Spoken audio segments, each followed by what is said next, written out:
Hello, everyone. Welcome, welcome. Um, my name is Jamal Ilyas. I'm the director of the Penn's Humanities Center, which is called the Wolf Humanities Center, which is the host of this event, and we're delighted to be doing it.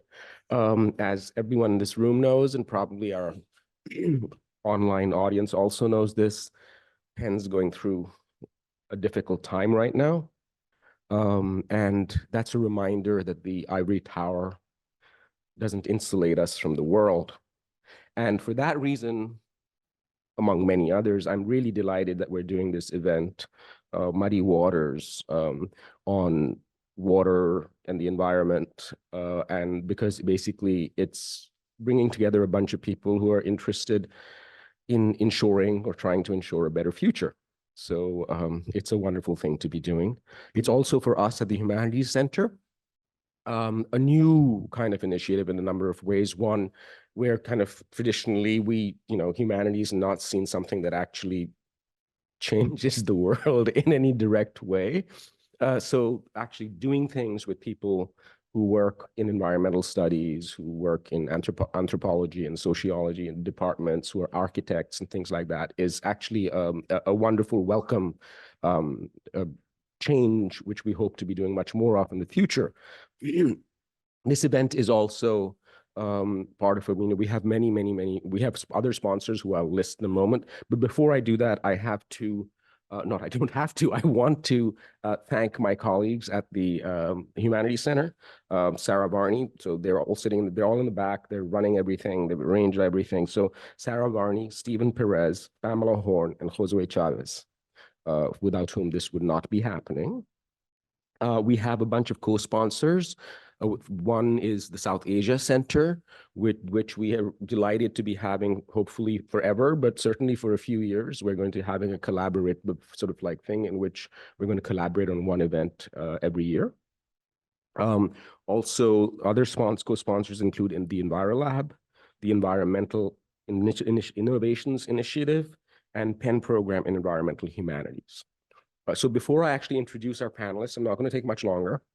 I'd like to also bring to your attention a couple of events we have coming up immediately after the next semester starts, because this is, we're done with this semester pretty much.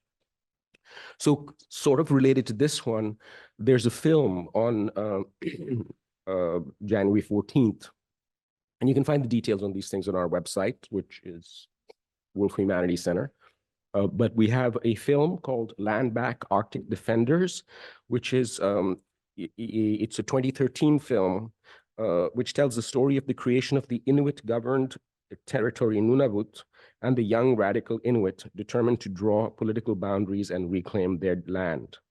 Inuk activist U Apik and the filmmaker John Walker investigate the Canadian government's attempts to assert its sovereignty in the high Arctic, while finding hope and inspiration in the stories from the defenders who established the largest territorial revisioning in Western civilization.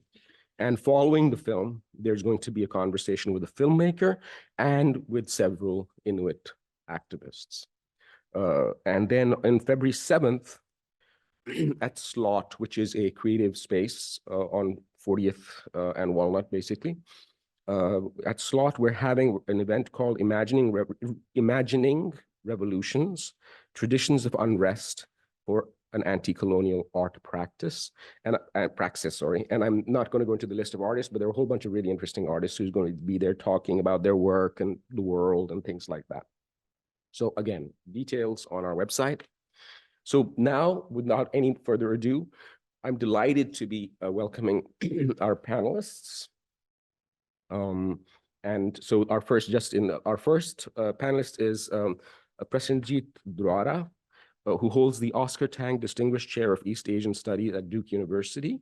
He has his PhD in Chinese history from Harvard, and has a long and very distinguished career.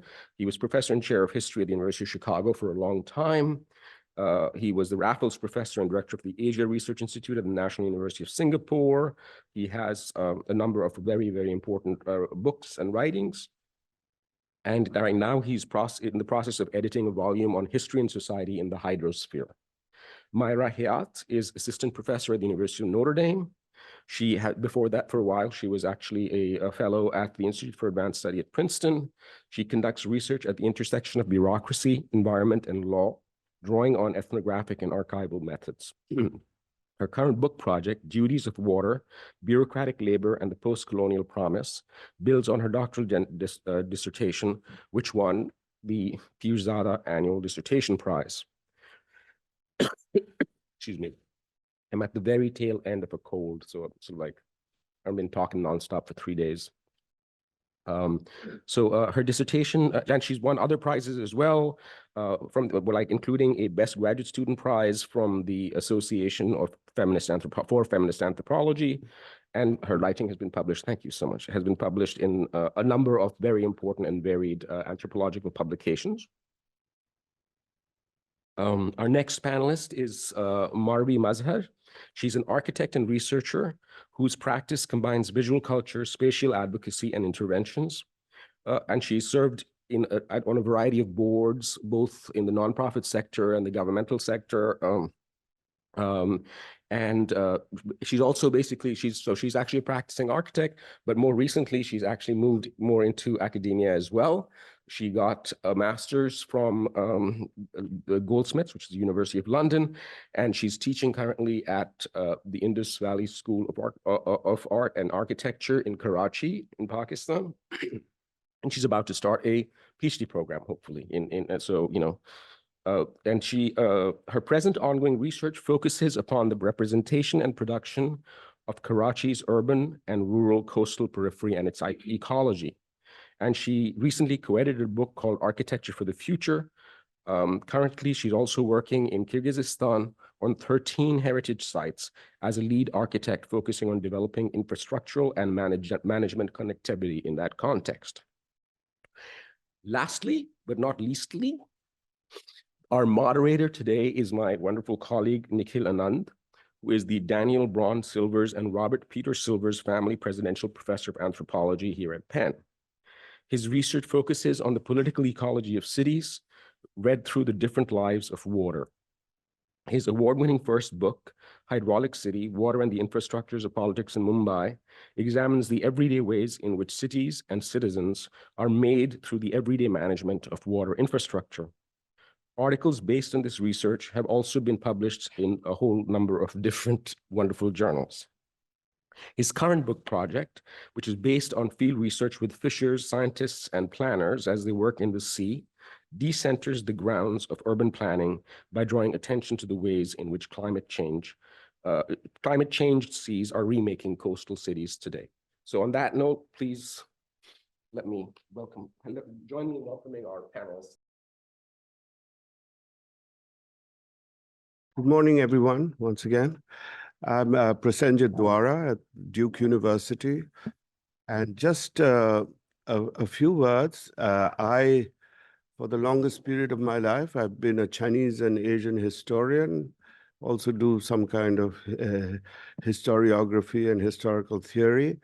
But I moved into the study of environment about 10 years ago, maybe a little more.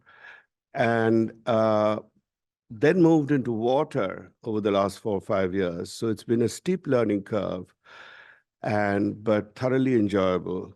And I'm delighted to be here with all these young people. Maybe not as young as you, all of you, but certainly younger than me. What I have is I have 2 projects, one of which is one is already published in Theory, Culture, and Society, and it's called an Oceanic Paradigm for History, or something like that. And and Nikhil had asked me to develop something from that. But I find that the second project, which may be of greater interest to this group, is what I will present on, and I'll talk about that after I show a 3-minute clip. Stephen, can you go ahead? You are. Hello, everyone. My name is Prasenjit Dwara, and I'm here to present this video abstract of my essay in this volume of Theory, Culture, and Society. The title of my article is Oceans as the Paradigm of History. And what it seeks to do is to explore the flows of ocean waters to capture an understanding of the flows, circulations, and volume of historical processes themselves. Since I published Rescuing History from the Nation in 1995, I have actually been seeking alternatives to linear, tunneled histories, whether of nations, civilizations, or other histories that are trapped in methodological nationalism. More recently, I developed a concept of a notion of circulatory histories, drawing from scholars like Jack Goody and others. Uh, and I have been in search for an adequate meta-historical framework to grasp these flows and temporalities and scales of circulatory historical processes. In this framework, more than origins and causes, the emphasis is on ramifying consequences, or should I say, consequences of purposive actions. Now, methodologically, I link histories to oceanic flows by probing both historical and natural processes and their modes of intertemporal communication through the medium of the natural and built environment, right? The argument from the ontological turn of agency distributed among humans and non-humans dovetails, I believe, well with this methodology. The basic principle of the science of flows, such as thermodynamics or fluid dynamics, are also relevant to this link between the human and the natural world, exemplified by the oceanic paradigm. Now, in the final part of the essay, I move from studying historical societies that sought, with whatever success or not, to adapt or conform cosmologically to the rhythms and patterns of nature as expressed through the oceanic paradigm, to the modern goal and value of the mastery of nature.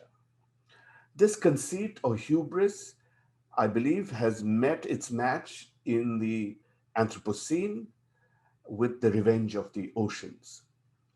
So that's what I have to say, and I hope you find the piece useful and that you enjoy reading it. Thank you. Do I do this? No. He'll do it. Okay, good. Well, that was, can I, oh, I have this, yeah. And I can move. Is it moved? Wait, I have to wait two minutes. Yeah, and it's now here. There's this gap. Yeah, so this was, as I said, two related projects, related and separated, Paradigm of History and History and Society in the Hydrosphere in Monsoon Asia. Now, I have already, you've heard enough about the paradigm, and this was before I decided to send this thing, but looking at currents and how currents, the flow of currents, the temporalities and their depths and their spatialities are actually very much like historical events. And, you know, especially when one current goes off and joins something far away, you know, it gives you, I'm not going to get into examples here because they take a lot of time. So I will just move on.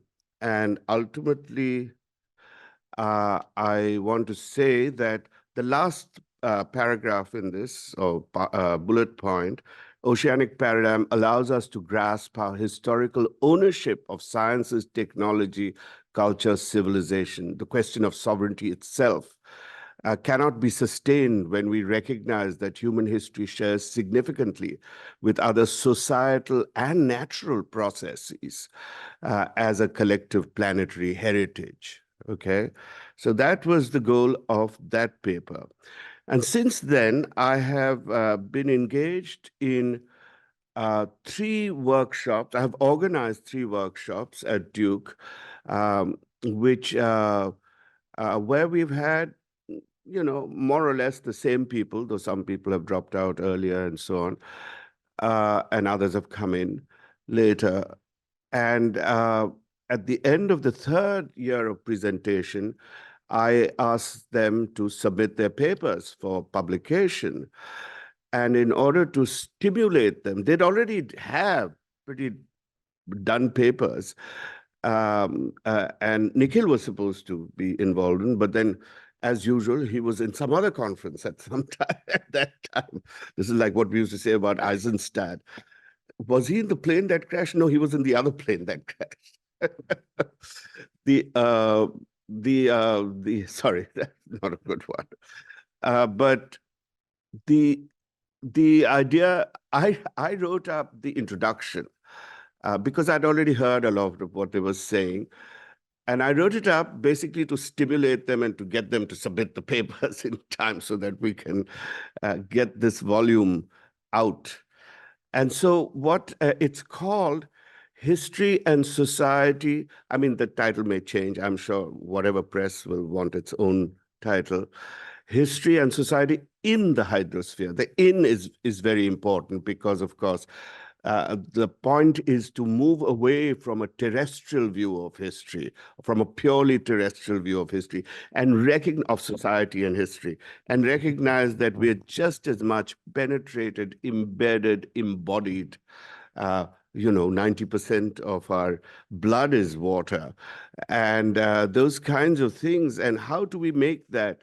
And we'll see also later how that becomes so important for, well, we can talk about it right now, for the Anthropocene, because if you look at the bulk of the threats that are emerging in the Anthropocene, they're really emerging from the ocean and the ocean-atmospheric relationship, right? And the hydrological cycle.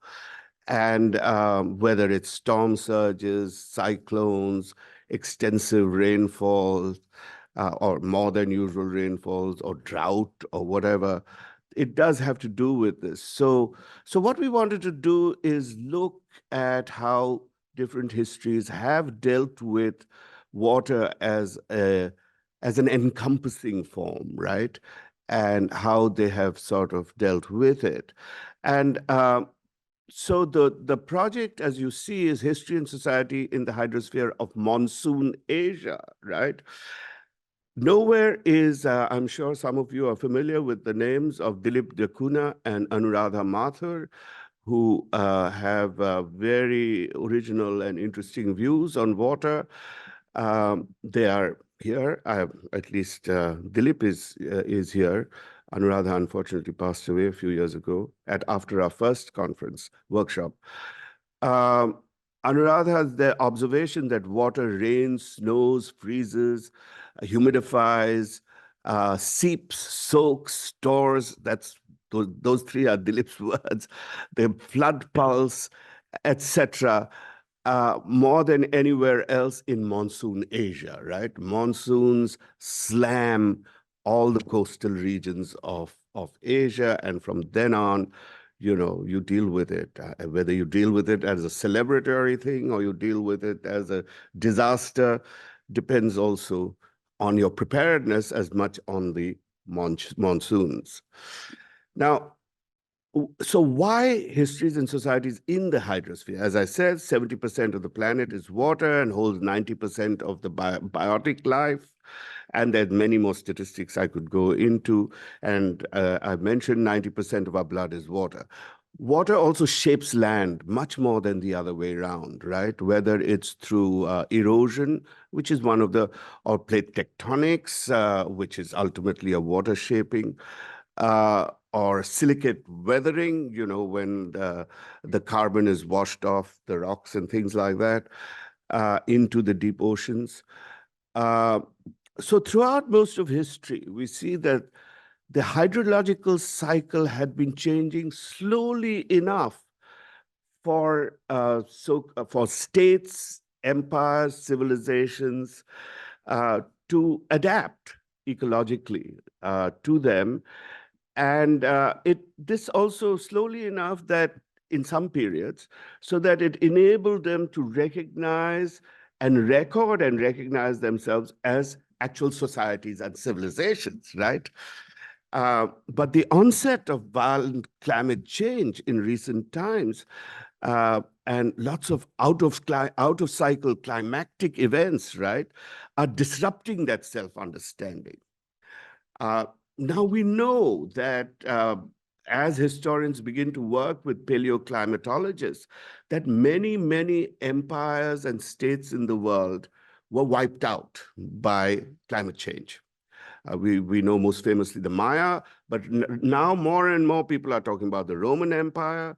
And, you know, there's always an argument also about the Ming Empire and the Qing and earlier periods and so on. So there is, you know, there is something there and out of climate, so out of cycle changes. This time, of course, the threat is planetary, right? I mean, it's not just one region. It's not just Mesoamerica that's not getting rain or whatever.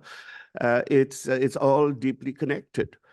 So, and I think needless to say, modern capitalist technology, together, as I always argue, with the nation form, I call them an epistemic engine in another paper, they have accelerated climate change. And whether or not you believe in the, oh yeah, okay, what's next?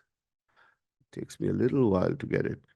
So just giving you a sense, for those of you who are not familiar with the monsoons, you have the northeast monsoons going up in the summer, in July, coming from the Indian Ocean and also from the Pacific and South China Sea.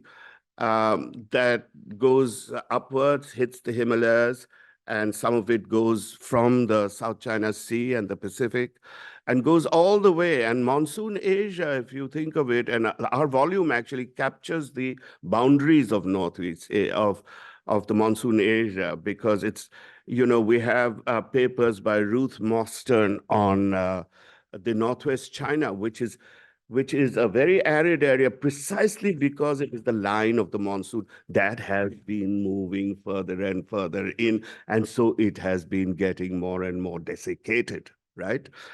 And all the way we go down to Vietnam here, the delta of Vietnam, where, you know, ever since the oceans rose, the 7,000 years ago, the sediment from the Lansang Mekong River created over 7,000 years this incredibly fertile delta, which, however, is within 40 years or 50 years in danger of going below sea level. It's subsiding that fast because precisely those because of dam building and sand mining and things that is not permitting the sediment to go through. So then you also have the same sort of ITCZ, I'm not going to get into these things, also comes back from the Arctic area. It brings cold, dry air and into most of Asia. But where it goes over the waters, it also brings rain, and that is the northeast monsoon rain, which is now in a lot of Southeast Asia and in Southeast India, as well as some parts of China. And it also brings, of course, a lot of the snowy stuff onto the Himalayas and building up the glaciers of the Himalayas and so on. Now, the Indian monsoon and the East Asian monsoon are thought of as separately, but they're really part of one piece because they have found that it is really the same ITCZ, which is what is it called? Do you remember? Intertropical Convergence Zone, right? We can talk about the science later. So, So, they are part of one system, and this can be thought. Of course, that doesn't mean that they all have the same kind of biomes, right? Each one is different, just like the world has different with very similar climates. Okay. I hope I'm not taking too much time. So themes and concepts. So I just want to touch on some of the themes and concepts that we're developing in this book. The first idea that we are very concerned about, we are concerned about directionality, flow, temporalities are a very important part. But I think the most dramatic thing for us has been verticality. What modern technology has been able to do is create a sense of verticality that had not been there before. And this verticality refers not only to digging into the ground, technological capacity to go into deep oceans, deep mines, mammoth dams, the atmosphere, the beyond Earth orbit, and you getting concepts that are related to this idea of verticality that are just emerging, and people are not quite sure where to take it, such as vertical sovereignty, volumetric sovereignty, terra equis regimes, right? Big capitalist regimes that both work on land and water and create water into land and farms in water and things like that. And so you have that.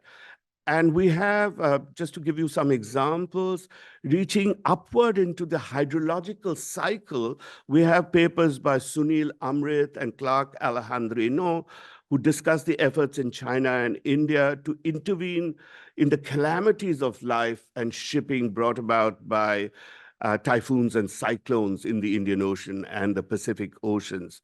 And very often their efforts also produce counter-finalities, right?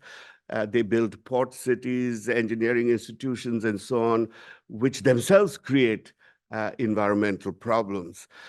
But the most interesting of this is the project that is being created in China, although now they say they have abandoned it for the time being anyway, is called the Sky River Project or the Tianhe Project. I mean, talk about verticality. It is an astounding project created in 2016, first started in 2016 between a very famous university, those of you are in Tsinghua University in Beijing, and in Qinghai near the Tibetan area. And what they do is that they want to move the monsoon clouds 1,000 kilometers above the Himalayas and propel this cloud, this atmospheric river, all the way to the North China Sea, to the North China plain, which has become more and more arid, right? There's no water there. So let's see if I have a picture of it. I hope I do. Yes, I have lots of pictures of it. So this blue stuff, the snaky blue stuff, is the places where they want the monsoons to go. You see, this one is coming from the southwest monsoon. This is also southwest monsoon, but more from southeast.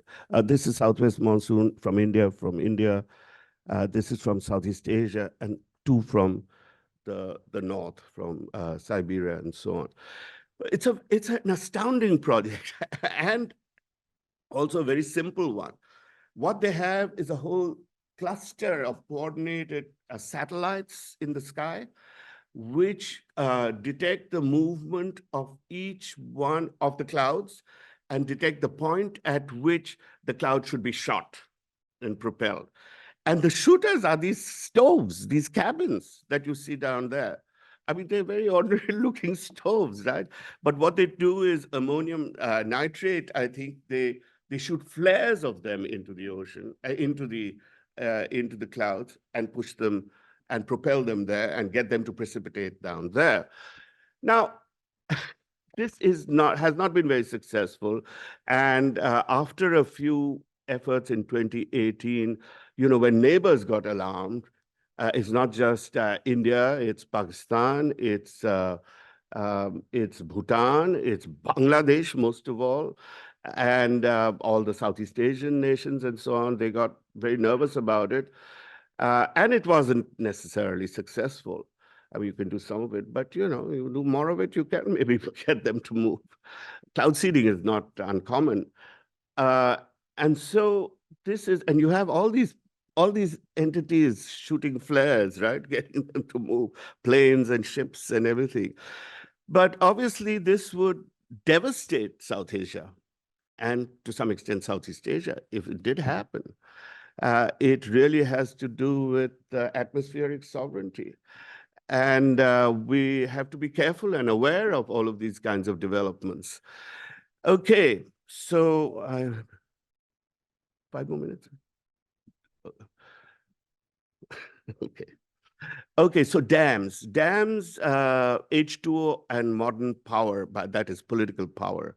So mammoth dams and other massive river engineering projects like straightening, widening, and diverting have created. By the way, the Chinese project is part of the South-North River diversion projects. They've got one on the East Coast, the Yangtze River, they have one on the Huai River, and the West River, which is very mountainous, and the West, the rivers are very mountainous, it's difficult, so then they decided to go atmospheric there to transfer water to the, and others are also doing water diversion projects like in India. And so, so it's not just a Chinese thing.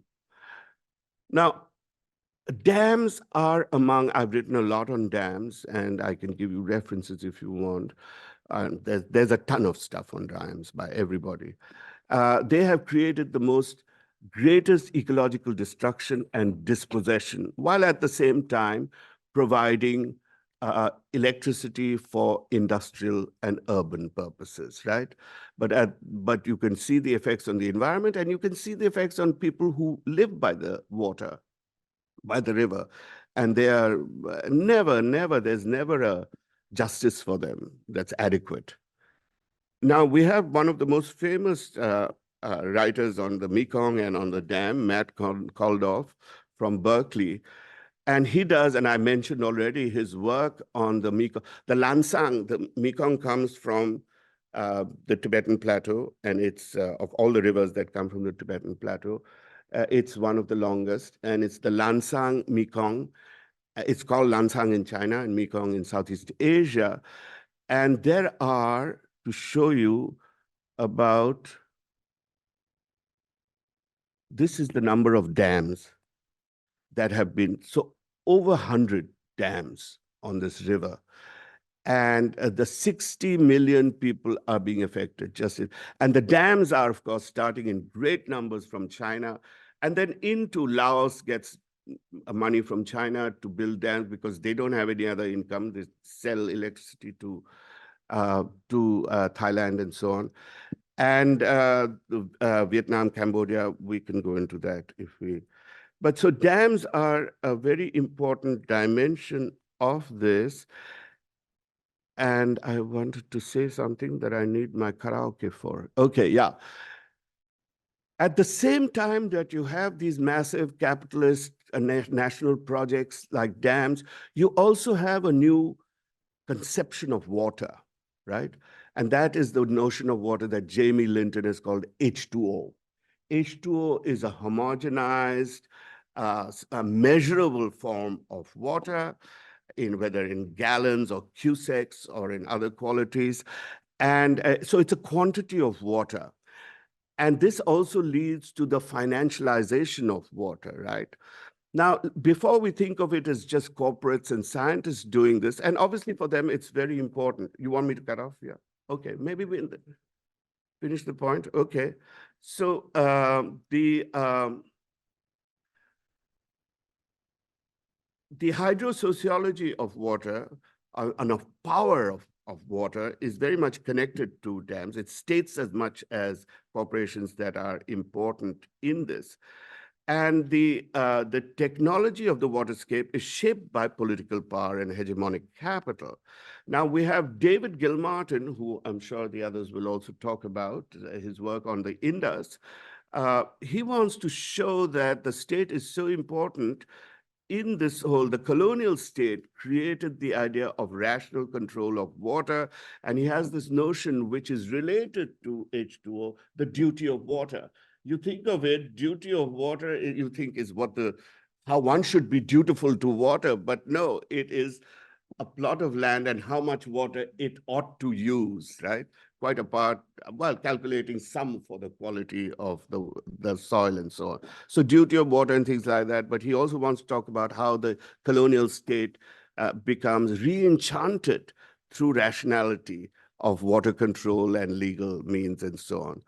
So dams are the most large-scale political appropriations of the hydro cycle, I think.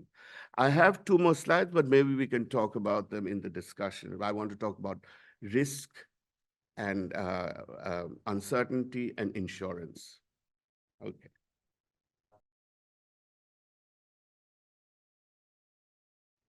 Hi, everyone. Thank you for making time today. Everyone can hear me? Yeah. Thank you to Sarah and Stephen for organizing everything, and to Professors Jamal Elias and Nikhil Anand for inviting me. I am truly honored to be on a panel with such people. I want to begin by acknowledging the lives and worlds that have been and are being destroyed in genocidal violence in Palestine. Please join me in observing a moment of silence.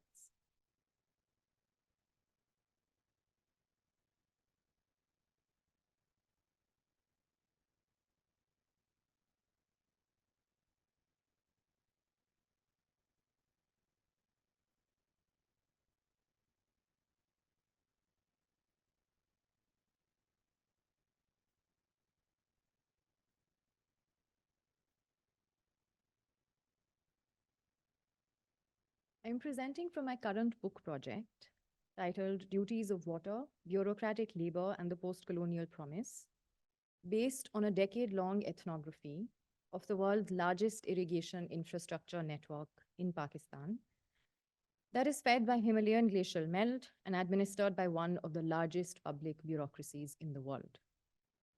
The book asks questions such as, how does the irrigation bureaucracy enable agriculture in the world's fifth largest, mostly arid country by distributing irrigation water among hundreds of villages, thousands of watercourses, and several 100,000 canal outlets? How do bureaucrats mediate between powerful members of the landed elite and landless tenants? How is water shared with Upper Riparian India, with whom there has been near constant hostility since both countries' creation in the 1947 partition? Amid melting glaciers and rising temperatures, how are styles and practices of administering water coming under strain and changing? To answer them, it attends to irrigation bureaucrats as they negotiate with wealthy and poor people, landed elites and the landless, and big and small politicians, with donor and development organizations and World Bank madams, with extreme weather events, silt, so much more silt, salt, and sometimes the excess, and at other times the shortage of water, with theft, coercion, low salaries, bribes, and threats, with God, and with religious, gender, and caste divisions. The book seeks lessons in the ways of water and the wiles of bureaucrats. You may have been able to tell, I just had to prepare an elevator pitch for my book project. So this is from there. My presentation today has three parts. First, I will talk about silt.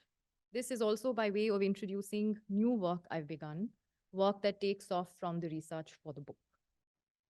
The next two sections will talk about floods, by first focusing on a Pakistani drama from the 1970s, and then by reading through legislative debates also from the same time period when Bangladesh was East Pakistan.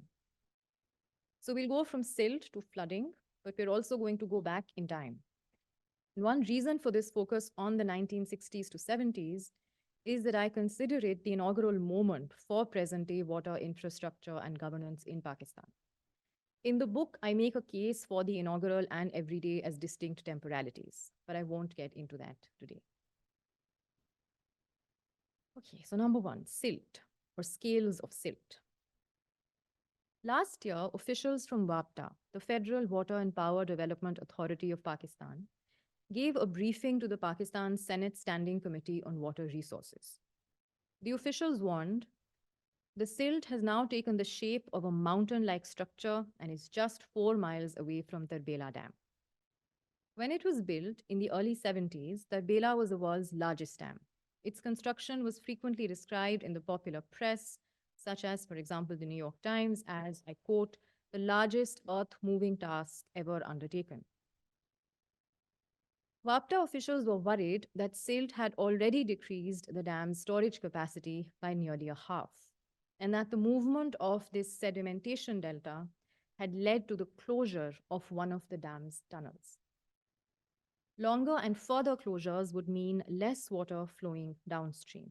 That is, less water to be distributed by the provincial irrigation departments among their main canals, within those among their branch canals, within those among their distributaries, within those among outlets, and from outlets into watercourses and onto agricultural land.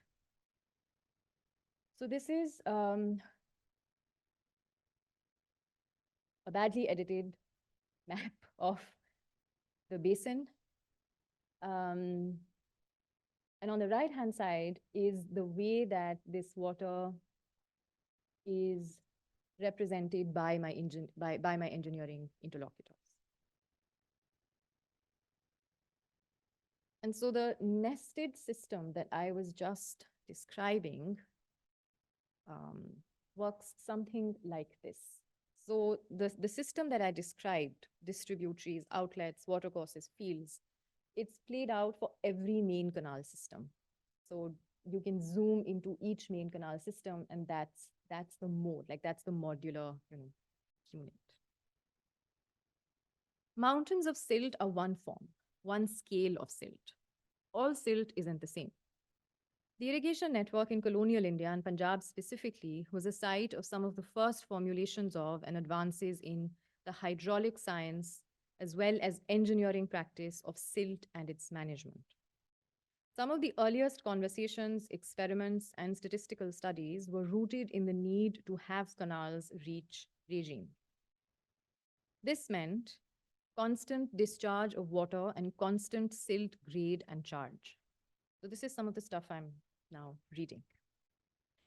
One challenge of fluctuating discharge was that it provided rest periods for fine silt, exacerbating its tendency to cement in the bed of the channel.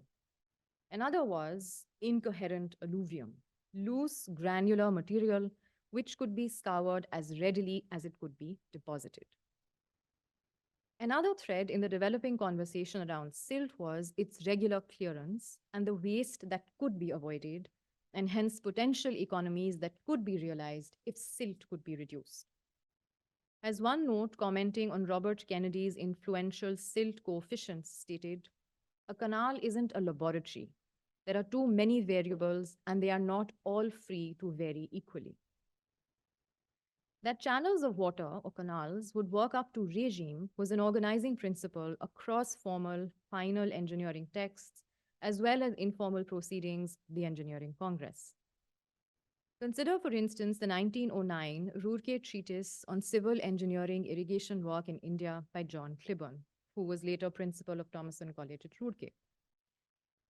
Describing channel lengths and slopes, the textbook asserts, I quote, when a given length of river is shortened, the channel will regain its original depth, its original length in some way or another. The forces at work are trying to balance themselves. Interference at one point causing action at another, just in the same way as a delicate governor influences the speed of an engine, perfect uniformity is never attained. The mean result is the correct speed. Thus, Clibborn urged accepting as an axiom that if a channel was straightened and its length reduced, unless the excess slope was absorbed, the stream would, I quote, at once endeavor to lengthen the channel at some place or the other, above or below the straightened length.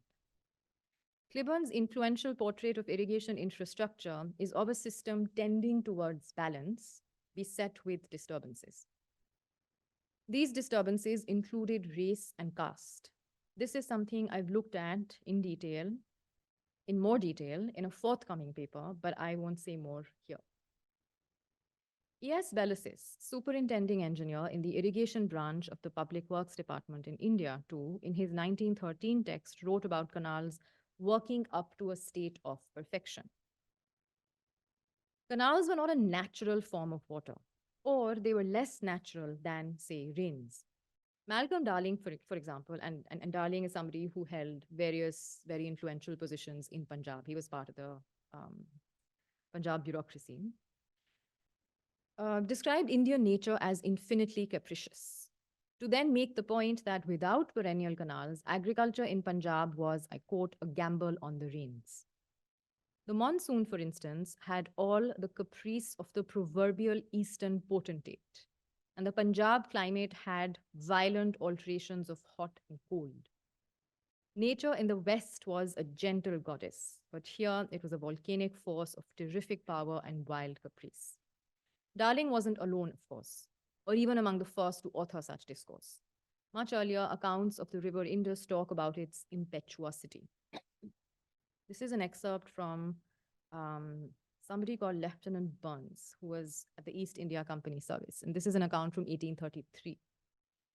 The inconstancy of the Indus through the delta is proverbial. There is great difficulty and danger in its navigation.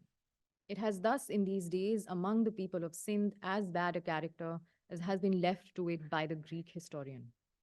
The waters cast with such impetuosity from one bank to another that the soil is constantly falling in, and huge masses of clay may be hourly seen tumbling into the stream, often with a tremendous crash. In some places, the water, when resisted by a firm bank, forms gulfs and eddies of great depth, which contain a kind of whirlpool in which vessels wheel around and require every care to prevent accident. Okay, part 2, the inaugural flood. The path of water in this network is a function of an elaborate water sharing arrangement between India and Pakistan.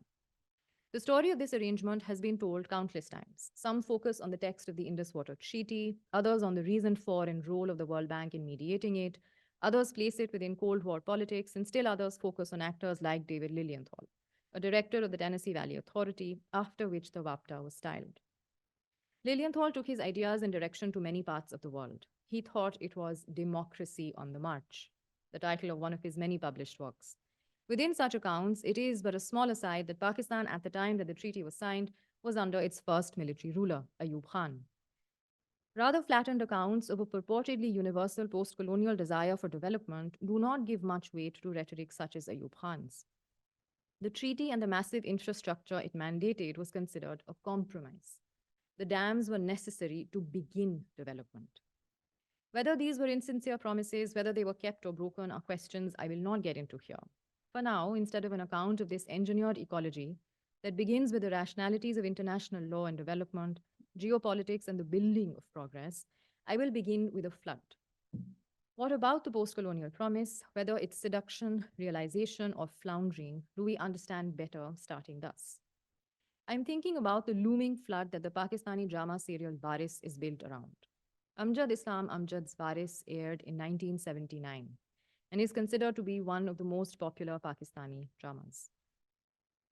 Repeatedly, I've been told that when it first aired, once every week at 8 p.m., when it first aired, the roads would empty as people gathered in front of television sets.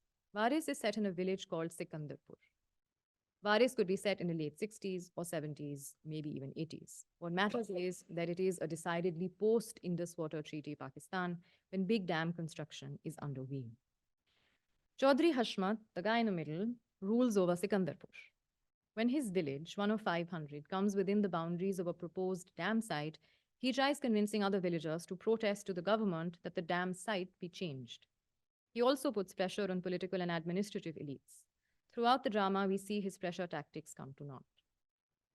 Modern subjects, some of whom are his own sons who have left Sikandarpur and moved to the city, try reasoning with and persuading him to accept the inevitability of the dam project, given that the government and international actors like the United Nations have decided on the location. Please, to which Chaudhry Hashmat responds with derision. Tum logon se dam idhar se udhar nahi hota. You can't move a dam from here to there. When one of his sons tells him the matter is above and beyond the commissioner, he demands to know who made the map for the dam. His son tells him foreign companies. Others he comes across increasingly urge him, as the drama develops, to recognize that the dam is qaum ki zarurat, the nation's need. But Chaudhry Hashmat is unable to separate the land, sometimes the village, sometimes Zameen, sometimes his ilaka from his self. More than once, he equates Chaudhry Hashmat with Sikandarpur and vice versa, and the city with a bheed crowd in which he will be lost.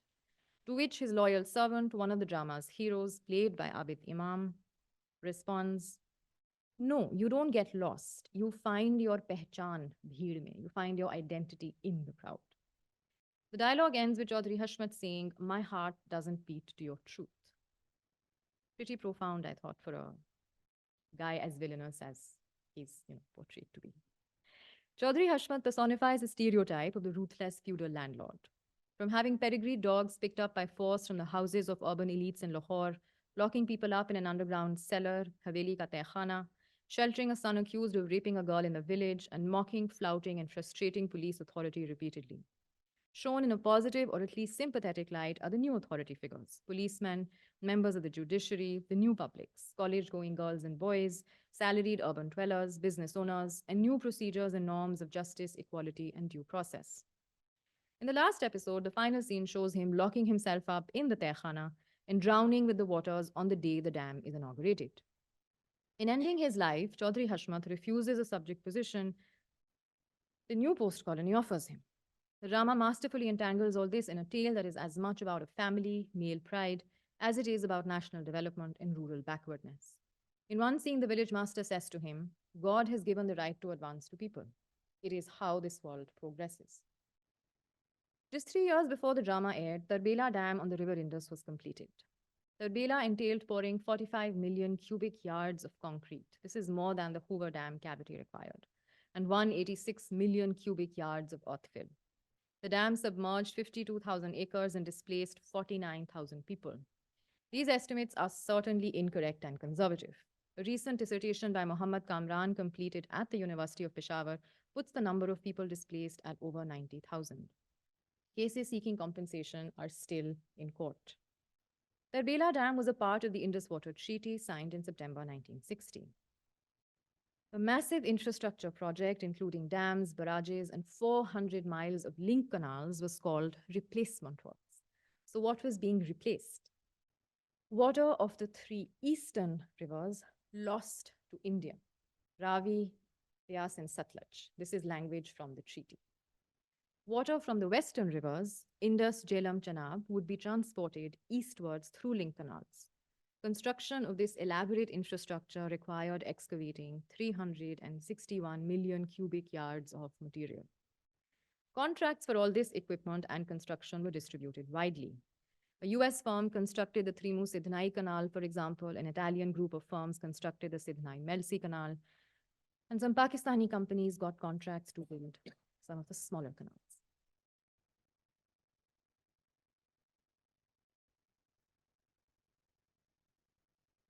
Forward all the way to 2016. September 2016, Lahore. I'm at a government engineering academy attending a class with other newly inducted engineers as part of their mandatory in-service training. India can use the Indus Water Treaty as a weapon against us, right? It can flood us whenever it wants, asks an eager 20 or so years old civil engineer under training.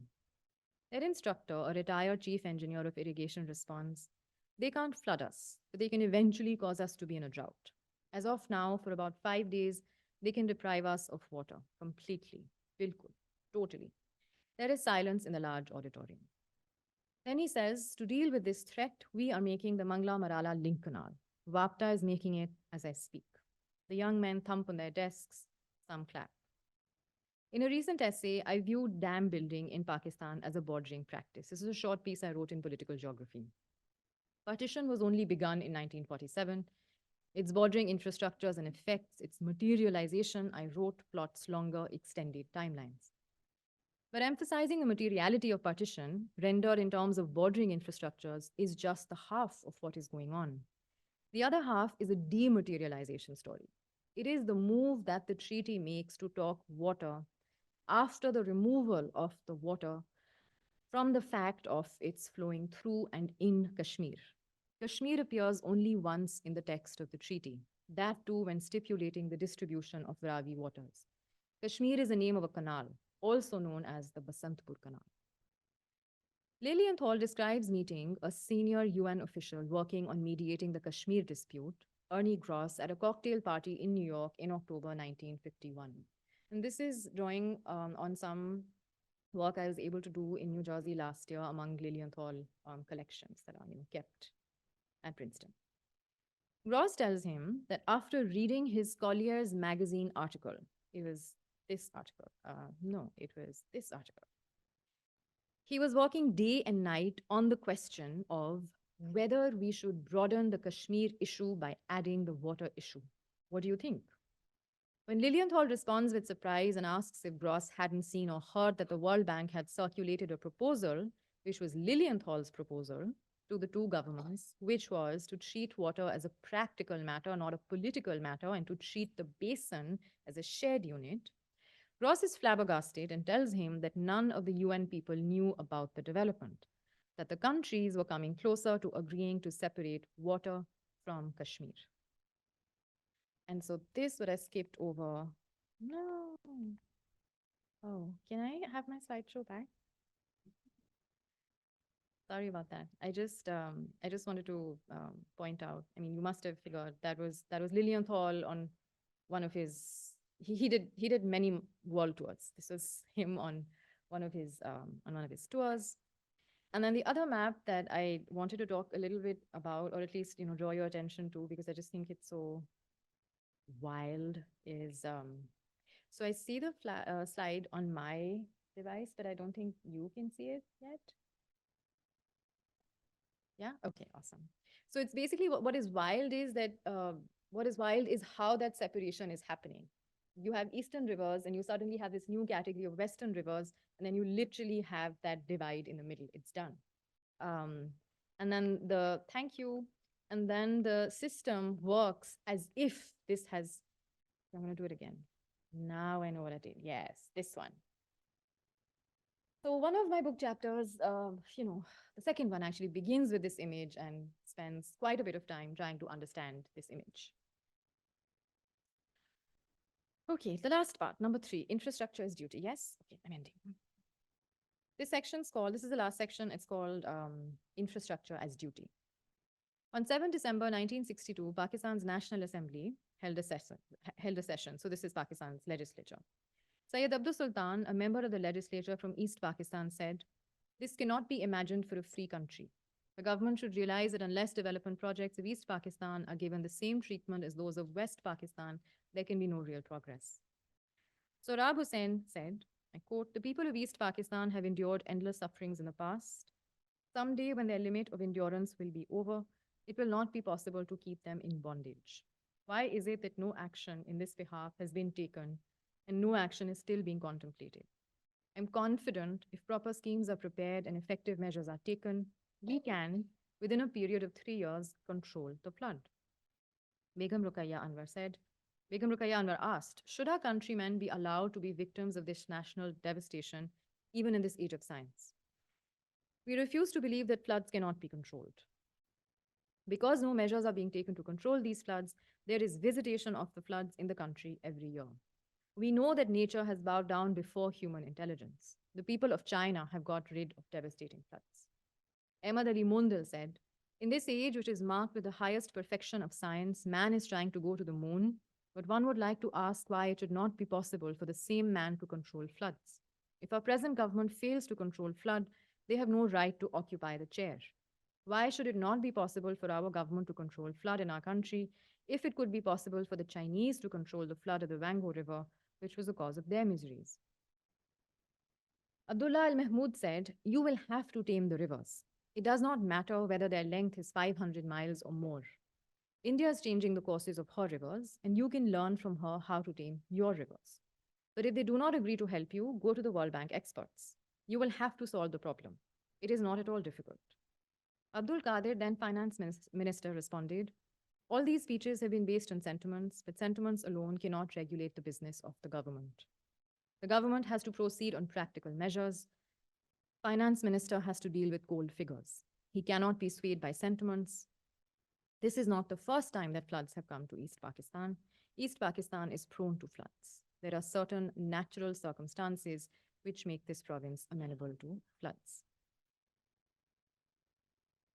This time last year, nearly a third of Pakistan was underwater. More than 1,500 people died in the flooding, more than 30 million have been displaced. I came across this account in a newspaper story last year and keep returning to it. I quote from the article. Danish, a carpenter, was riding his motorcycle with his wife and 2 children when they fell into an open drain after heavy rains submerged the road. Residents managed to rescue him and his 3-year-old daughter, he said, but his wife and 2-year-old drowned. It was not rain that killed my wife and child, Danish said. It was the government's incompetence and people's helplessness. Paths to climate futures will be populated by everyday and official geopolitics, more and less old pasts and their sediments and post colonial promises, deferred, dead, displaced ones. But a more honest conclusion would be a less final one and is really a question. How do we think of silt and floods as temporal categories? The engineers, for example, that I've worked with don't talk of silt as much as they do of silting. My engineering interlocutors talk of floods they passed. Inevitably, conversations will go something like this. When in 1981 or 89 or 94, I was posted there as executive engineer, intense rains were not stopping, and I was the one who successfully passed the flood. मैंने उस साल वहां से flood गुजारा था. The flood as a distinct water ontology. Whose categories are better? Which ones are in contestation? Which ones better aid which political projects? It wasn't the rain, it was government incompetence. It is all too human. Thank you. Thank you so much, Marvi, Myra, Prasenjit, for these wonderful provocations to think with. I would also like to thank Jamal, Sarah, others at the Wolf Humanities Center, and also Mark at the South Asia Center for bringing us this event. I wanted to start our discussion thinking in some ways with a couple of things that all of you were saying from Marvi's film, the person talking about just now talking about how we are residents of the river, and also Prasenjit's provocation about how we live in the hydrosphere, right? And to think about the ways in which that recognition, I want us to think a little bit about the ways that recognition produces a different orientation of time, of space, and of the future. Much of my thinking about this event was provoked by the floods in Pakistan that everyone has spoken about that took place at this time last year. And both Marvi and Myra spoke about the extraordinary damage that the flood caused, both in terms of loss of life, damage to property, people that were displaced. But something that was also really startling to me in that event was that the flood lasted for approximately 2 months, right? So what does it actually mean when the time of disaster is not a cyclone that comes and causes havoc and goes, but stays, right? This is also the experience of Hurricane Sandy in the US in a different kind of way. But the temporality of disaster is something that's quite uncanny in the present moment. Something that Myra had written about in that disaster in an article in the Washington Post described, I think, what she described here through her extraordinary research, that the floods are of course events of climate change, but they're also outcomes of colonial and post-colonial development projects perpetuated by contemporary arrangements of sovereignty and financial dependence, right? And I think something that came out very nicely in Myra's talk here, and I want to think a little bit with the work that both Myra and Prasenjit shared here, is that the disaster was produced through particular histories of colonization, particular projects of developmentalism, and their agents and actors were actually dispersed through different parts of the world in different moments of time. So I wanted to maybe start by asking about this mode of framing the problem, right? Like if we think about the flood as an event that has a certain set of causes, what is extending the problem across these different temporal and spatial scales, across diversity of actors, do? And how might this, what does that do, and how might we think about responsibility as distributed more broadly across series of expertises, epistemologies, cosmologies, of ways of treating and thinking with water? So maybe if we can start with that as a question, my representative, if you want to talk about these, that would be great. Go ahead. Yeah. Should I use this? I Yeah. should use this, okay. Hi. Yes, thank you for the question. I think it's a very difficult question because and I also think of how I ended that piece that I wrote. But I think that one of the things that troubles me is that it is by how easily recognition of that distribution of, causation, responsibility, and all of that, how easily that is co-opted by projects of those in power to deflect responsibility. And so, which is why also when I, wrote the piece, I don't want to reduce this to an audience question. I don't think it's just an audience question, but I think maybe the way that you're framing it is helpful, that there have to be simultaneously multiple fora for accountability. So I do think that having, conversations that talk about global responsibility and loss and damage, I think that is absolutely essential. But what troubles me is how that seems to crowd out the other kinds of, accountability projects that people in Pakistan post-floods have been asking for and organizing as part of.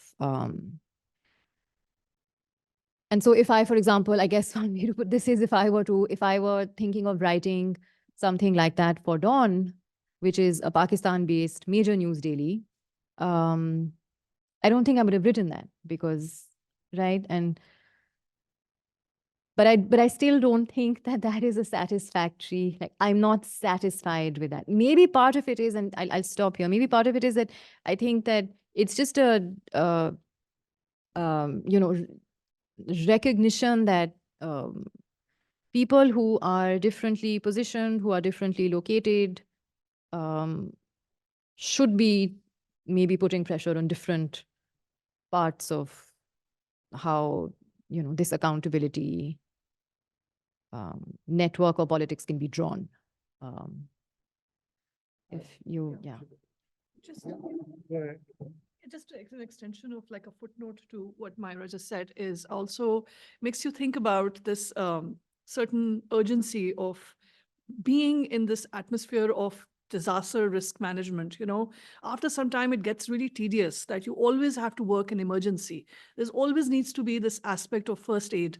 I mean, that really, like, it's very tiring concept now, where a lot of given is in this governmental institution of disaster risk management. What does it really mean in curtail?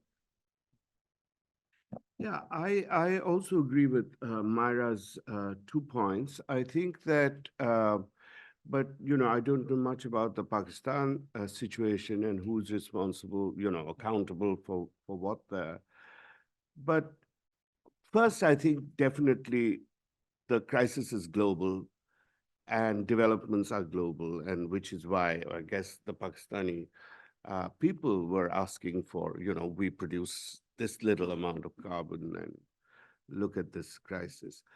But there is also, in the dams that I look at in Southeast Asia, there are very clear lines of responsibility, I think. What happens is that, before 2000, there were there was no real accountability to anybody. People just built the dams. They wanted to sell electricity, hydropower, all up and down Southeast Asia. And they would just build it, and whatever happened to the river, whatever happened to the did happen. Then you had a thing called ASEAN, which is the regional formation in Southeast Asia, which in itself, as a group of states, 10 states, is not very effective. But they tried to model themselves on the European Union. So they got very interesting laws, very forward-moving laws, right? They had laws and rules and regulations for dams and for civil society organizations and so on. So actually, the Mekong has, despite having 3 communist countries, has a huge civil society organization that knows the rules and laws and can get back. So now what is happening is something very interesting, and this is the work of Jeremy Whittington, where he shows in Laos, you have, when there's consultation between the multinationals, the Chinese and the Laotian government and their irrigation department or whatever, their water department, there's also a representative from civil society. Typically also a mixture of foreign and local, whether it's World Wildlife or something like that. There's a representation, and that tussle becomes very important. But no matter what, these things are very hard to measure, right? How much water is going to be deprived from where, this, that, and the other. You talk about in cusecs and so on. That's the only thing that matters. The cusecs that you have to produce in order to pay back the high cost of the loan that you need to make the dam. And so that overrides all these other considerations. And often civil society actors, they either fight so much that they can't get anywhere, or they give in, So what I want to say about accountability is that there are some lines that are being drawn, especially after the World Commission on Dams in 2000, but it's still not enough. Yeah. Yeah, and it seems like the discussion is, in some ways, takes me back to the film that Myra was talking about, where the discussion is like, where shall the dam be built? Yeah. More than shall the dam be built, right? And what are the parameters of making it bearable? But its completion is a story that's already determined in this, and can make a bad situation a bit better. But I think the instruments you talk about are also really interesting, right? Because in your talk, you describe the ways in which the kinds of practices of separation and control that defined river and irrigation projects are now being extended up into the atmosphere.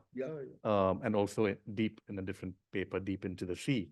And so here I want, if you could say a little bit more about the particular economic and speculative tools that are used to make these kinds of forms of control and projectification possible. I'm thinking, you said specifically around the tools of risk and insurance, that you might say a little bit more about. Yeah, that was what I was going, that's the part that I missed, but thank you for bringing it up. So basically, I went into a whole history of, so risk and insurance has become very important, of course, in economics, right? And this was said, actually, Frank Knight in the early 20th century developed it, but most popular was, what's his name? George Bush's vice president, the father of, he said that risk is, you know what you don't know, right?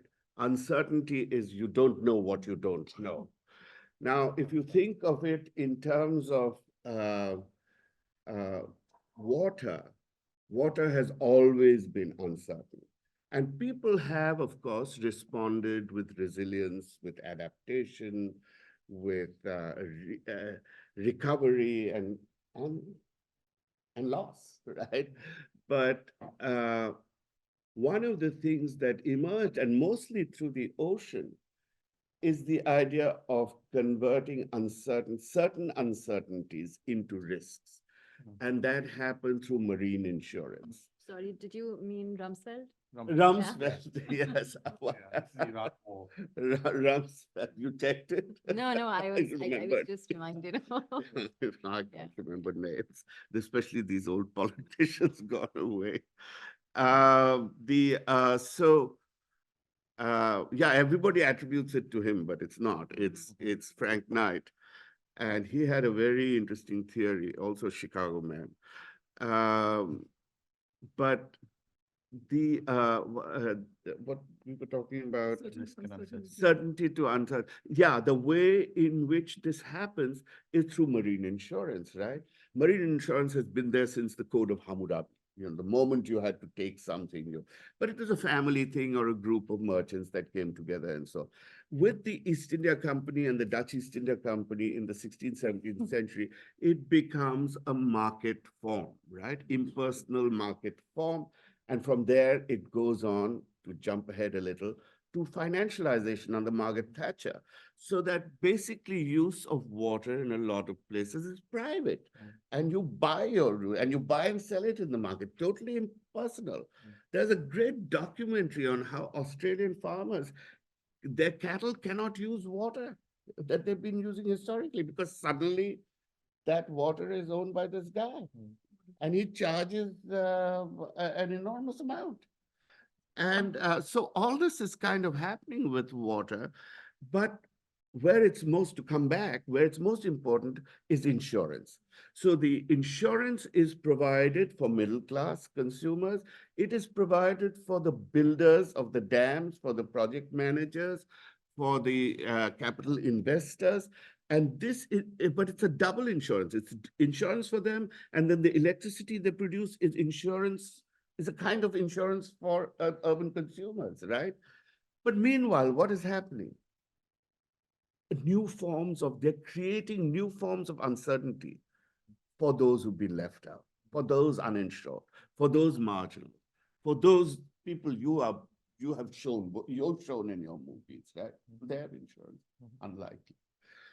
And all over the world, this is one of the most important ways in which this uncertainty risk is being actually enhanced, newly generated, by insurance for some. So it's creating new forms of stratification, this kind of capital and financialization. So I'll leave it at that. Thank you. I think that's a very nice segue into some of Marvi's film that she showed us, because the engineered landscape of the river is a very uncertain landscape for the fishers that are working in it, and living in it. And I wondered if you could say a little bit more about how that landscape is inhabited in the everyday, with the presence of Khizr and other spirits, other sacred geographies as you describe, but also very visible in the films as well, very visible infrastructure projects, dams and canals and so on. So how is that ambivalent engineered landscape inhabited in the work that you're doing? So during the process of making of this film, there was more than the infrastructural, actual, like the physical components.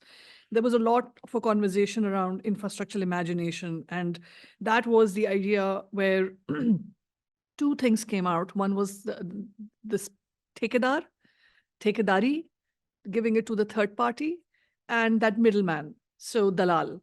And these ideas kept emerging, kept coming up as a form of the politics of the local grounds, that this has been taken away, this has been pushed away, this has been given to another person.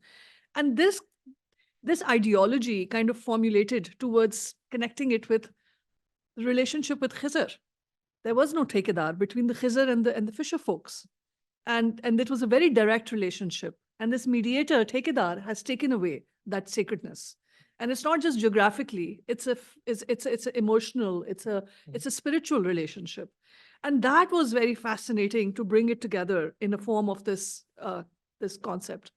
And the more we went into this conversation, the Thekedar was this character which was negative, capitalistic. It was not about like talking about like complete government problems or power coming from the top. It was this person from their own village, from their own area, who betrayed. So the betrayal comes in this geography. And so yeah, I'm going to leave on that because this was the idea that came out. Can you explain a little the notion of Khizr? So Khizr is the saint of water. It's an entity which is trusted by the Hindus and the Muslims, and all over like Iran, Afghanistan. You can also Khizr. There's a very interesting image of Khizr on a fish in the water. It's like swimming through or however floating through. And so first in my master's dissertation, I had written about Khizr's the green clothes that he attires, and that reminded me of the green scaffolding, the new form of agency of the developer world, which is quite like, that the green cloth that goes on to these under constructed buildings. And maybe in that work, I had written that this is new Khizr, that the government, the locals are looking up to. So that kind of like, I left that concept in a kind of like separate, and then I just focused on Khizr. Khizr came about in our field notes and in our transcriptions. I have to go more deeper into it, but Khizr was an imagination of wherever there was a love affair with the land, or in between space between water and the surface. So Khizr came in a dream, and then there was a mount, and there they said this is a promise of Khizr. Khizr is also a promise towards going into the aggressive waters. So if the fishermen, and this came through these 5 women's partners who talked about कि हम वादा करके पानी में जाते हैं, we make a promise and we go in the water, and once we're back safely, we give food to the water. So the langar aspect also comes here, that the food is not given to humans, it's given to non-humans. And that's the way of serving Khizr again. So, so they first feed the fish, then they feed the birds, then they feed the humans. So these are some of the interesting concepts that came about in Khwaja Dul Darya. And it's a shared Khwaja, by the way. Khwaja is in the South Asia, beautiful line of like coastal periphery. And then I love the way, like, as an architect, I love drawings. So you can draw that line and it goes up towards towards Sakhar, and it kind of like the patron or the culmination of that patron is over there. So the line it forms a relationship with South Asia. Thanks. That's lovely. And I think this might be a good moment for me to ask my last question, and then we can open it up for a couple of questions. All your work has described, has gone into, like I said, different temporal and spatial scales, thinking about the ways in which this water has been disenchanted, controlled, and is now in some ways speaking back, right, through the different kinds of events. When Jamal was introducing the speakers, he disclaimed his the powers of humanists to tell stories about different kinds of futures. But I would actually say that, the world never changes without a good story to change it, right? It's not plans and policies and designs, but stories that actually change worlds. And so on that note, I wanted to ask all of you, with the work that you've done, thinking with the oceanic paradigm, thinking with the stories of fishers, thinking about the ways in which engineers have storied rivers historically through the colonial and post-colonial periods. How might you draw on the work that you've done to think about different kinds of futures that might yet be possible?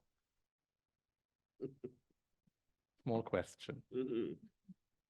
Quite deep.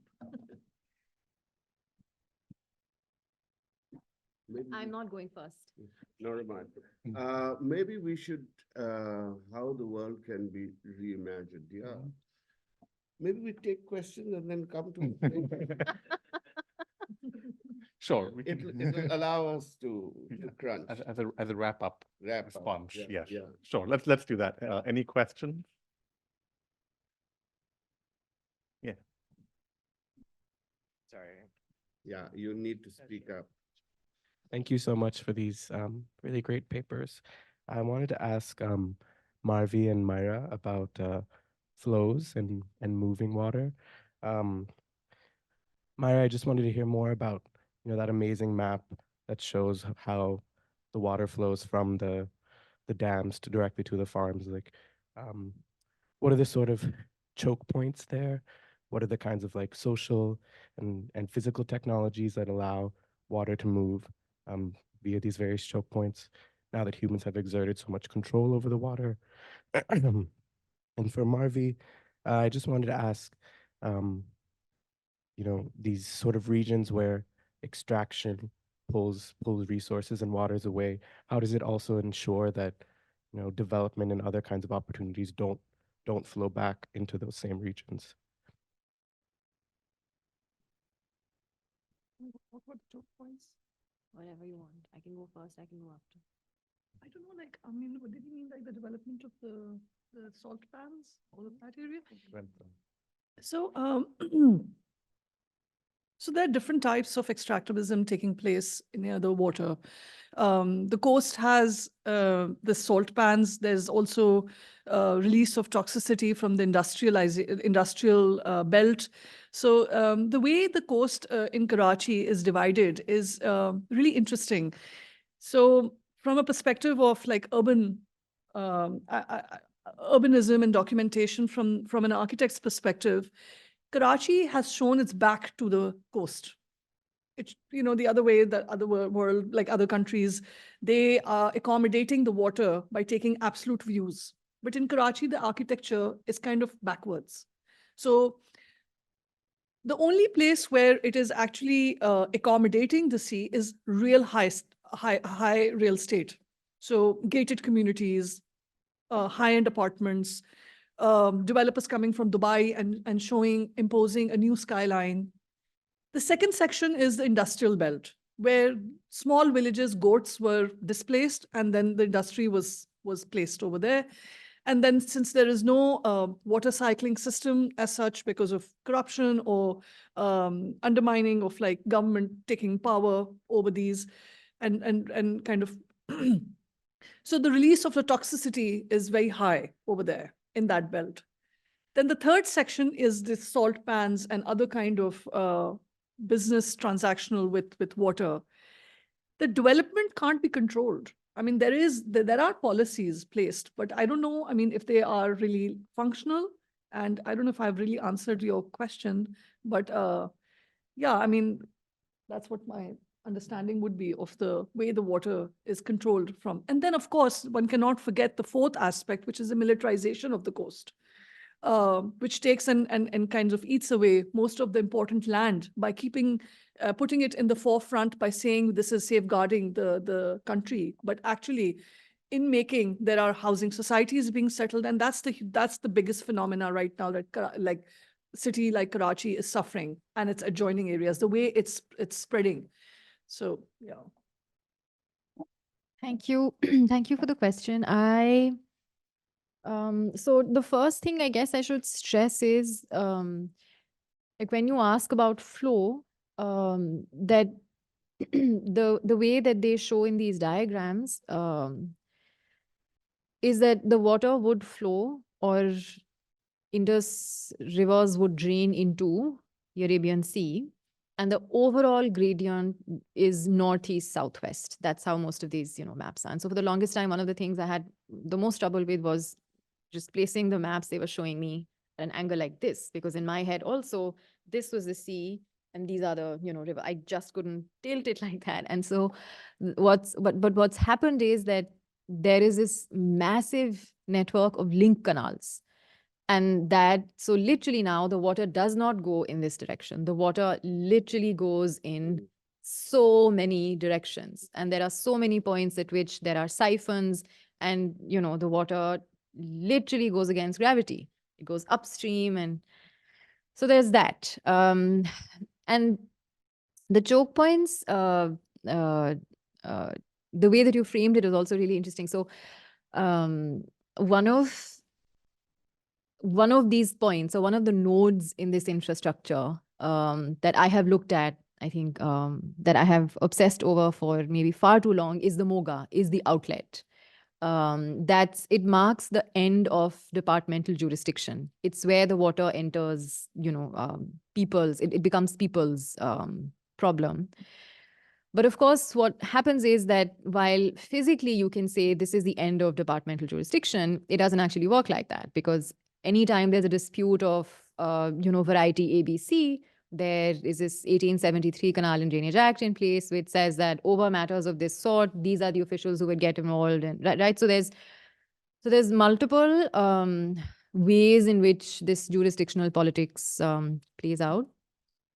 The Moga is also fun to learn more about, because it was the point where some of the most tense conversations were had among the colonial administration about why these native agriculturalists were so wasteful, because the most waste was on village watercourses, which is after water had passed that point. And so this recent paper that I was referring to in Antipode is trying to understand the hydraulic measure of the duty of water as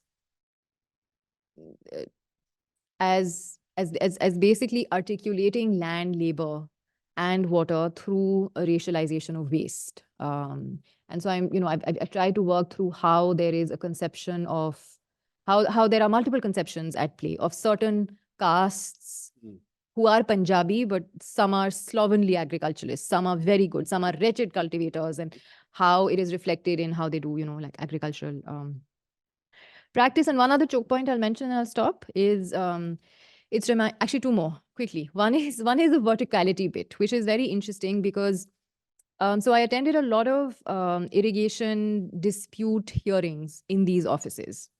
And one of the most common kind of hearing would be your typical water theft case hearing, in which the charge would be that somebody had put a DAF in the canal just before the outlet. And what the DAF does is it basically makes the water go up. And when that level goes up, more water flows through the outlet.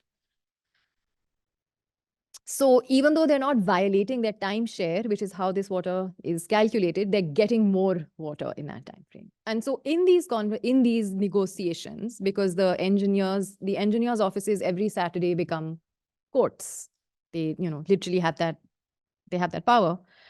The allegation would be that or people would counter, people would respond and say, we have to do this because the land is higher. So the water is not going to jump up to a land. It's also reminding me of, the verticality conversations. Like this is, of course, verticality with a very small v, but this is a problem, a very pervasive problem, and it has been since British times. And then the other big choke point, I just want to mention this though, is because Marvi brought it up, is the military farms in, like spread all over. And what that does to these calculations, when there is a request for more, who resists it, who doesn't. And so how there is bureaucratic authority within the irrigation department, but it very much has to take into account, this other big. I will stop there. I just want, military. Sorry, like military farms. There are a lot of military Farms farms. have greater authority than the bureaucratic. Yeah. Kind of. In reality, yes. Okay. In reality, yes. Yeah, okay. That's how they. Because it's also really interesting, like some of the stories that I was told by people are, so for example, like a bureaucrat who's been at the irrigation department for a very long time will tell the story of, this is one of my successes. I stood up, I withstood this pressure. There was so much pressure and I didn't let it happen. And look, I resisted, I just wanted to yeah. add that when you talk about the choke point, Mm. in this framework, they all usually use the word extensions, right? Extensions are drafted through this water channel. But actually, when we were making the film, the local were kept on using the word khichna, which is extraction. So for them, extension did not mean a link. It meant actually to extract. So the wordings also play a huge, interesting urban, like a rural framework making. And the other thing that you just mentioned about the military farms, now that is the phenomena which is like taking over, and it's very current and alive, that the government has subleased the land next to the water. Yeah, yeah. Yeah. Do you want us to respond to your? Oh, yeah, The that was. last- Okay, I'm going to draw on a book that I did in 2015 called The Crisis of Global Modernity and Asian Sustainable Traditions. I think, clearly these are global problems, and in some ways, I think we do have a wonderful global organization. I'm sure people disagree, but the UN in itself has been doing important things and passing important laws. It's that it has no power because it's constituted by the unity of nations or non-unity of nations, right? And nations are, in my view, the main structural problem, because their goal is pretty much to maximize their resources in a competitive manner and driven by capitalist formations. So what do we get here? What we get is, from the interstices of the nation, you get all kinds of people who have been constituting a global civil society. I mean, they may not be each one connected. It's a very loose, but I think you begin to see it in people. In my book, I talk very much about the commons as a sacred resource. And this is returning in a way which I think is very interesting. The the New Zealanders, the North American Indians, and several groups have now sacralized the river. They have the right of the river, the right of the river, the right of the tree, all of these kinds of things. Even so-called Ganga, right, has the right. So this is the new form of sort of sacralization of the commons that is coming, that weaves some of these older ideas into a notion of rights. And of course, some of the biggest groups now that are emergent in the oppositional movement are, of course, the native indigenous groups and the island groups that are joining with young people and other environmental and other organizations, civil liberty organizations, and so on. And I think that is where the future is. Because it's up to them to put pressure on their governments, up to them. They have been behind, it has been civil society behind each of the environmental sessions of the United Nations. The governments have not been, now they're taking it over. Now they're saying, no, it's us. But behind each one of them, since Kyoto, it has been civil society organizations. So I think we must, and the scary part, of course, is that they're being suppressed in so many, precisely because of this kind of power in so many countries. I'll leave it at that. So yes, a very quick and underwhelming, I think, response. But I think the one takeaway that I think is important for me at this point from some of this work is, and it ties to the first question that you asked, Nikhil, about responsibility, is that if there is wider recognition of how particular geographies have been multiply authored, produced, have been globally produced, the hope is that this can then bring about, if not, something being done differently, this can at least bring about a different language, so that questions of, for example, well, okay, where is the money going to come for certain measures that need to be taken or for things that need to be done differently, so that question then stops being a question of aid or help, or let's do this out of the goodness of our hearts. And I think that's also what I tried doing in that piece, which is that I think it's a bit of a dead end having the loss and damage, climate reparations conversation as a, appealing to morality. I don't think it's going to work. It doesn't work. But maybe trying to make a material argument can, go some way. I think for me, I'm really excited in this post making and kind of working with allies and thinking as a form of future of what architecture as a practice needs to be, and what does it mean to be part of this built environment, and And that kind of concludes on this idea of putting more, and rather than thinking how to work with the kind of like the relationship we have with the land.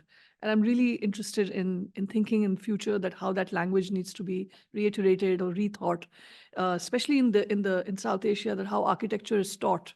It is looking very outwards rather and I'm excited to work on of thinking of regional language, of regional thinking, of regional built environment. So it kind of gives some kind of like a hope of how to be in South Asia. Great. Thank you. We're out of time. Thank you so very much for your wonderful contributions, but also the conversation that followed and for taking on the impossible question. So thank you so much.